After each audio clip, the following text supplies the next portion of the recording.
السلام علیکم ورحمۃ اللہ وبرکاتہ۔ احباب ذی قدر، یہ جو جناب خاور صاحب دامت عمرہ نے حضرت واصف علی واصف رحمہ اللہ کا فکرہ متشامل کیا ہے، قابل غور ہے، بہت قابل غور ہے، قابل توجہ اور قابل التفات ہے۔ اصل میں شرک رسول اللہ صلی اللہ علیہ وآلہ وبارک وسلم کی بات کے مقابلے میں کوئی بات لے کر آنا ہے۔ یہ ذوقی مشربی عرفانی جملہ ضرور ہے، لیکن بہت علمی اور حقیقی جملہ ہے۔ اور نیچے ہمارے فرزند اصغر صاحب کی بات کے معبود برحق صرف اللہ ہی ہے اور کسی کی عبادت نہیں ہوئی، پھر بھی شرک ظلم عظیم ہے اور سخت سزا دی جائے گی مشرکین کو۔ اس پر بات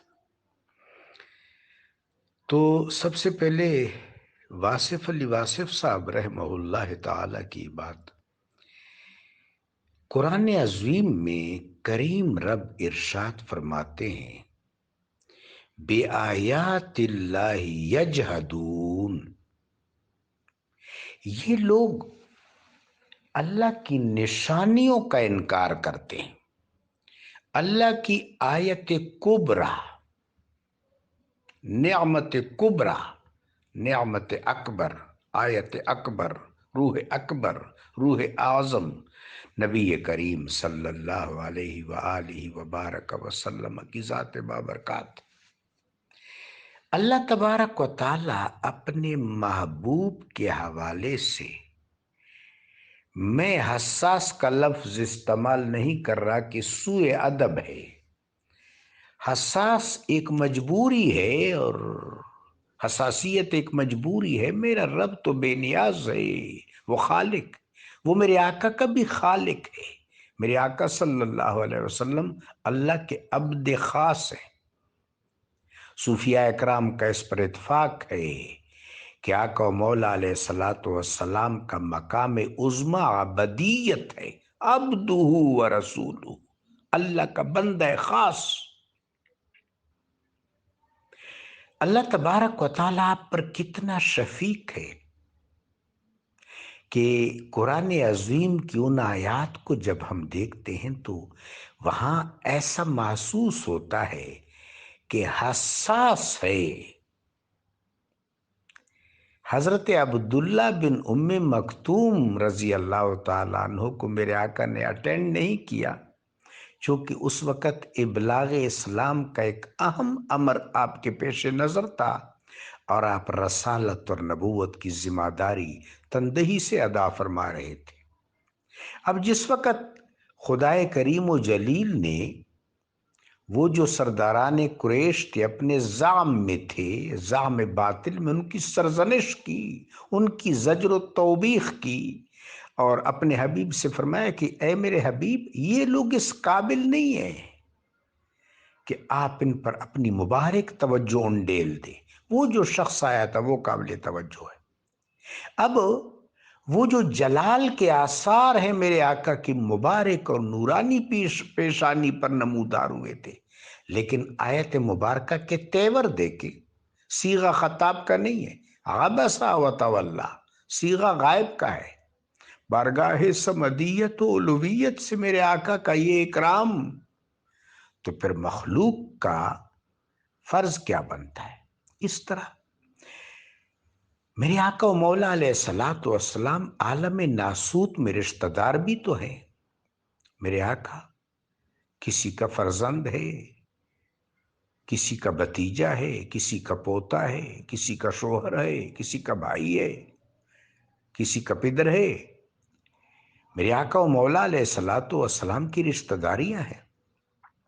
اب رشتہ داریوں میں یہ ہوتا ہے کہ کوئی رشتہ دار بعض اوقات بے تکلفی کرے، تو کریم رب کی ذرا غیرت حق کا انداز دیکھیو، غیرت حق کا انداز۔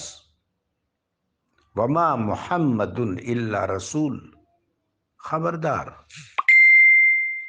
محمد صلی اللہ علیہ وسلم صرف میرا رسول ہے، وہ بارگاہ سمدیت سے تمہارے پاس آیا ہے، بزم ربانی سے تمہارے پاس آیا ہے۔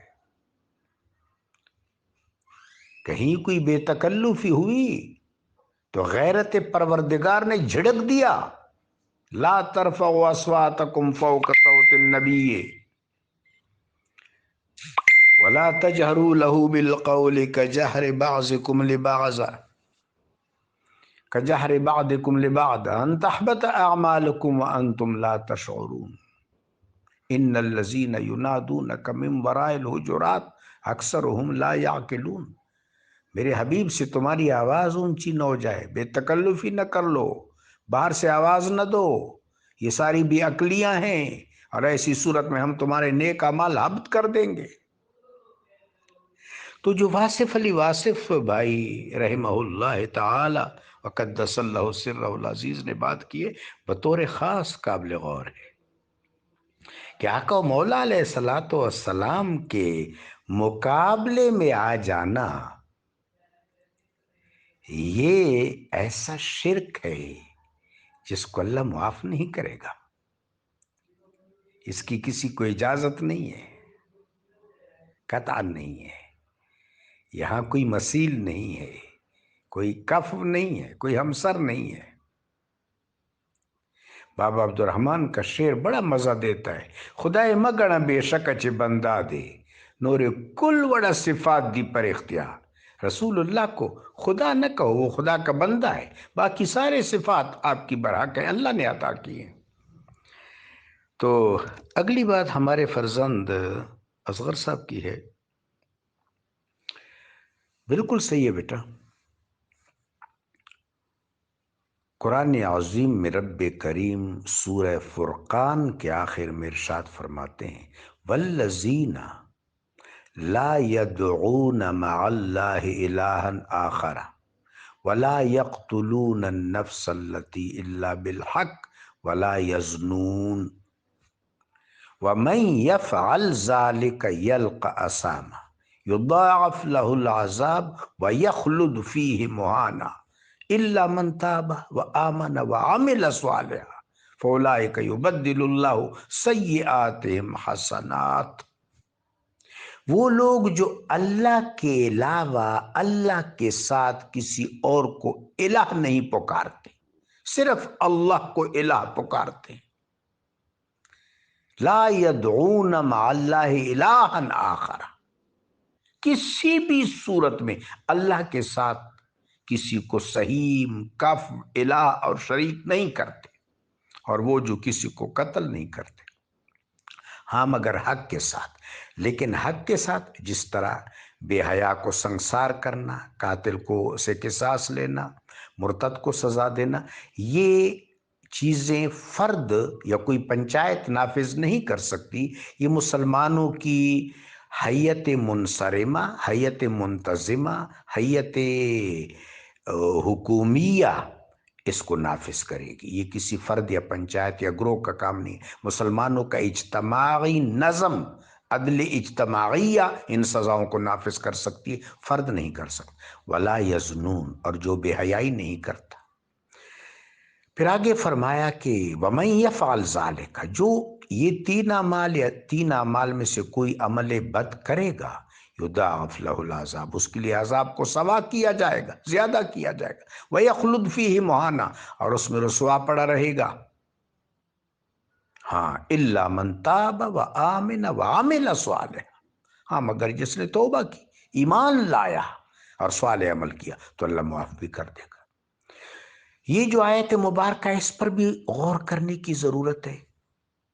وَمَن يُشْرِكْ بِاللَّهِ فَكَأَنَّمَا خَرَّ مِنَ السَّمَاءِ، وَمَن يُشْرِكْ بِاللَّهِ فَكَأَنَّمَا خَرَّ مِنَ السَّمَاءِ، جس شخص نے شرک کیا گویا آسمانوں سے گر پڑا، مقام فکر ہے، آسمانوں سے گر پڑا، بلندیوں سے گر پڑا، رفعتوں سے گر پڑا، یعنی شرف انسانی تو یہ ہے کہ اللہ کا حنیف بندہ ہو، اور اگر اس شرف سے محروم ہو گیا تو پھر کیا ہو گیا کہ اس نے رذالت اختیار کی، اپنے منصب اور مقام سے وہ برطرف ہو گیا۔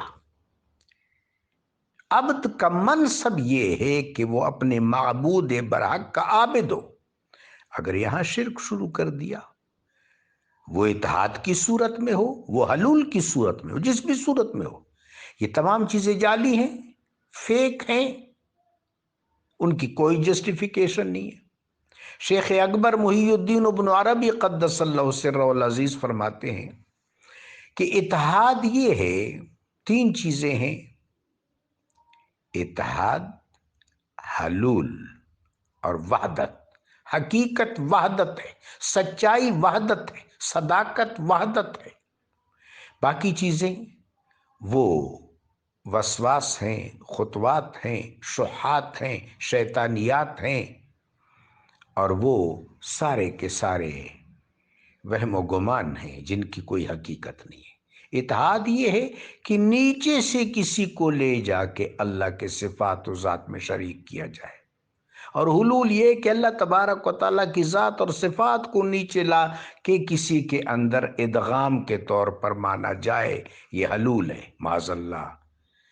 اتحاد اور حلول دونوں باطلیت ہیں اور شرک ہیں، حق وحدت ہے۔ چنانچہ بیٹا جو آپ نے بات اٹھائی کہ شیخ اکبر علیہ الرحمہ وقدس اللہ سرہ العزیز بالکل صحیح بات کر گئے۔ مثلا اگر کسی نے مظاہر فطرت کی پوجا کی، جس طرح ہندوؤں کے ہاں رواج تھا کہ پانی کی پوجا کرتے تھے، پہاڑ کی پوجا کر لیتے تھے، بدھ کی بھی کرتے تھے، سانپ کی بھی کرتے تھے۔ کتاب الہند میں بڑے سارے واقعات لکھے ہیں حضرت ابو ریحان البیرونی رحمۃ اللہ علیہ نے، اور بھی بزرگوں نے لکھے ہیں۔ اس طرح ہم عرب کی طرف جائیں تو وہاں تماثیل کی پوجا ہوتی تھی، اور وہ لوگ توجیہ یہ کرتے تھے لِيُقَرِّبُونَا إِلَى اللَّهِ زُلْفَىٰ۔ تو یہ تمام چیزیں، فرض کرے اگر کسی نے بت کی پوجا کی تو بت تو معبود نہیں ہے، وہ تو مخلوق ہے۔ کسی نے فرعون کی پوجا کی، فرعون تو مخلوق ہے، وہ تو معبود نہیں ہے۔ نمرود کی شداد کی جس کی بھی کی، یہ سارے کے سارے اللہ کی مخلوقات ہیں، ان کی حیثیت اعتباری اور امکانی ہے۔ ایک حد پر جا کر یہ تو ختم ہو جاتے ہیں۔ جس وقت کن کی صدا لگی اس وقت تو کوئی مخلوق نہیں تھی، کن کے بعد مخلوق کا سلسلہ شروع ہوا۔ کن اور کن سے پہلے تو مخلوق معدوم ہے، کل عدم ہے۔ وہ ہاہوت اور لاہوت میں تو اللہ تبارک و تعالیٰ کی ذات بے ہمتا ہے اور صفات بے کنار ہیں، وہاں تو الموجود ہے، وہاں تو اعتبار و امکان نہیں ہے۔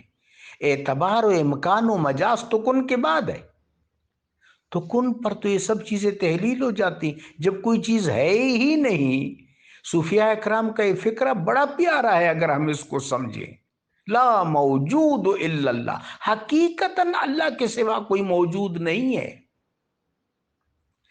تو بیٹا اس کو زبان تصوف میں مشربی توحید کہتے ہیں، اور مشربی توحید میں کیا ہے کہ بندہ توحید کو انجوائے کر لے۔